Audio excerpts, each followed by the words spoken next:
Hello guys, നമസ്കാരം. സന്തോഷ് വ്ലോഗിൻ്റെ പുതിയ വീഡിയോയിലേക്ക് സ്വാഗതം. അപ്പോൾ നമ്മുടെ റബ്ബർ വെട്ട് വീഡിയോ ഇതാ വരുന്നു. ഓക്കെ, അപ്പോൾ നമ്മൾ ഫസ്റ്റ് തന്നെ നേരം വെളുത്തിട്ട് നമ്മൾ സ്റ്റാർട്ട് ചെയ്താൽ കേട്ടോ. അപ്പോൾ പിന്നെ ഫസ്റ്റിലത്തെ റബ്ബറിൻ്റെ ചോട്ടിലെത്തി. ആദ്യം തന്നെ ഒട്ടുപാൽ പൊളിച്ച് അതിലിട്ടു. നമ്മൾ ചിരട്ടപ്പാലാണ് ഉണ്ടാക്കുന്നത് കേട്ടോ.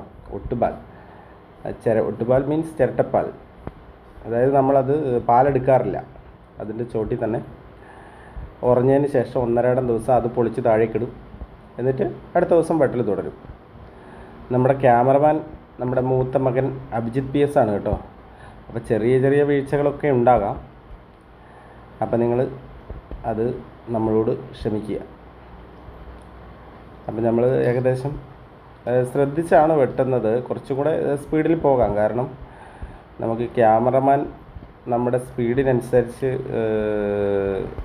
ചെരിഞ്ഞ് വരണമെങ്കിൽ അവൻ ചിലപ്പോൾ ഫോൺ ഉരുട്ടി താഴെ ഇടാനുള്ള ചാൻസ് ഉണ്ട്. അപ്പോൾ അതുകൊണ്ട് നമ്മൾ കുറച്ച് സ്ലോയിലാണ് നീങ്ങുന്നത്. അല്ലെങ്കിൽ നമ്മൾ എന്ന് വെച്ചാൽ റബ്ബർ വെട്ട് എന്ന് പറഞ്ഞിട്ടുണ്ട് പെട്ടെന്ന് സ്പീഡിൽ ടക്ക എന്നുള്ള പരിപാടിയാണ്. പെട്ടെന്ന് നീങ്ങും. ഒരു മണിക്കൂർ കൊണ്ട് ഏകദേശം 100 മരമൊക്കെ വെട്ടുന്ന ആൾക്കാരൊക്കെ ഉണ്ട്. നമുക്കത്രയൊന്നും നീങ്ങാൻ കഴിയില്ല കേട്ടോ. എനിക്കത്ര മരമൊന്നും വേണം കഴിയില്ല. 1 മണിക്കൂറിൽ മാക്സിമം പോയിട്ടുണ്ടെങ്കിൽ 40 മരം. അതിനപ്പുറത്തേക്കൊന്നും എനിക്ക് അത്ര സ്പീഡിൽ വെട്ടാൻ കഴിയില്ല. കാരണം നമ്മൾ അത്ര എക്സ്പീരിയൻസ്ഡ് അല്ല. നമ്മൾ നിലവിൽ എടുത്തുകൊണ്ടിരിക്കുന്ന ജോലി ഡ്രൈവിംഗ് ആണ്. അപ്പോൾ അതിൻ്റെ ഇടയിൽ കൂടെ കുറേശ്ശെ ചെയ്ത് കാലഘട്ടത്തിനനുസരിച്ചുള്ളൊരു മാറ്റം അങ്ങനെ വേണം പറയാൻ. അപ്പോൾ അത്രത്തോളം വൃത്തിയൊന്നും ഉണ്ടാവില്ല. പക്ഷേ നമുക്ക് രാവിലെകളിൽ ഇതേപോലെ എന്തെങ്കിലും ഒരു ചെറിയ പണികളൊക്കെ ഉണ്ടെങ്കിൽ എന്താ വെച്ചാൽ നമുക്ക് ജീവിതം അങ്ങനെ പച്ച പിടിപ്പിച്ച് കൊണ്ടുപോകാം എന്ന് മാത്രമേ ഉള്ളൂ. അപ്പോൾ ഞാൻ പോകുന്ന വഴിയിൽ കാടൊക്കെ ഉണ്ട്.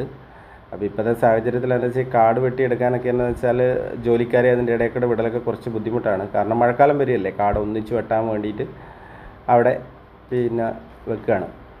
എന്നിട്ട് ഒന്നിച്ച് വെട്ടിക്കളയുള്ളൂ. അല്ലെങ്കിൽ ഡെയിലി വെട്ടിക്കഴിഞ്ഞാൽ, അല്ലെങ്കിൽ ഒരു 2 ആഴ്ച കൂടുമ്പോഴൊക്കെ മുറിച്ച് കഴിഞ്ഞാൽ നമുക്ക് ഒരുപാട് എക്സ്പെൻസ് വരും. അപ്പോൾ നമ്മൾ ചിരട്ടയിൽ വെള്ളം നിറഞ്ഞായിരുന്നു. ഇന്നലെ രാത്രി നല്ല മഴ പെയ്തു. അപ്പോൾ അതെല്ലാം കളഞ്ഞ് ഒട്ടുപാലെല്ലാം പൊളിച്ച് പിന്നെ ഇതാക്കിയിട്ടാണ് ഇന്ന് വെട്ട് തുടങ്ങിയത്. അപ്പോൾ ഞാൻ നേരത്തെ പറഞ്ഞ പോലെ നമ്മുടെ ക്യാമറമാന് ചെറിയ പോരായ്മകളുണ്ട്. അപ്പോൾ ഞാനതെല്ലാം പറഞ്ഞു കൊടുത്തിട്ടുണ്ട്. അപ്പോൾ ഇനിയും അടുത്ത വീഡിയോ ഒക്കെ എടുക്കുന്ന സമയത്തേക്ക് വൃത്തിയിൽ ചെയ്യും എന്നുള്ള വിശ്വാസമുണ്ട്. അപ്പോൾ പിന്നെ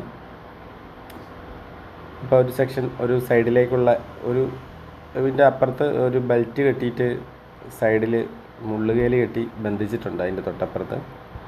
അപ്പോൾ ഞങ്ങൾ അതിൻ്റെ എൻട്രൻസിലുള്ള ലാസ്റ്റത്തെ അതിൻ്റെ ചോട്ടിൽ നിന്ന് വെട്ടി അടുത്ത സ്റ്റെപ്പിലേക്ക് കയറി കേട്ടോ.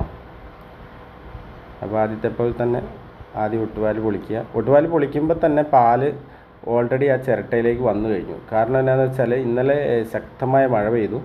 അപ്പോൾ എൻ്റെ മുമ്പിലത്തെ വീഡിയോയിലെല്ലാം അതുണ്ടായിരുന്നു. ശക്തമായ മഴ പെയ്തുകൊണ്ട് എന്താ വെച്ചാൽ മരം ഒന്ന് തണുത്തിട്ടുണ്ട്. മരം തണുത്തതിൻ്റെ പശ്ചാത്തലത്തിൽ കുറച്ച് പാൽ പുറത്തേക്ക് പോകാനുള്ള ഒരു വെമ്പൽ മരം കാണിക്കുന്നുണ്ട്. അപ്പോൾ എന്താ വെച്ചാൽ നമുക്ക് ശക്തമായ മഴ പെയ്തതിൻ്റെ പിറ്റേ ദിവസമാണെങ്കിൽ പാൽ വീഴുന്നുണ്ടോ, നമുക്കിതേപോലെ മരത്തിൽ തണുപ്പായി കഴിഞ്ഞാൽ ഇതേപോലെ പാൽ പെട്ടെന്ന് ചിരട്ടയിലേക്ക് വരും. അപ്പോൾ കുറച്ച് ടൈം വീഴുകയും ചെയ്യും പെട്ടെന്ന്. അപ്പോൾ ഞങ്ങളുടെ വീഡിയോ നിങ്ങൾക്ക് ഇഷ്ടപ്പെട്ടു എന്ന് വിചാരിക്കുന്നു. അപ്പോൾ ക്യാമറമാൻ അഭിജിത്തിനോടൊപ്പം സന്തോഷ് PV വയനാട്. അപ്പോൾ എല്ലാവർക്കും ഞങ്ങളുടെ വീഡിയോ ഇഷ്ടപ്പെട്ടു വരുന്നു. ബൈ ടാറ്റാ.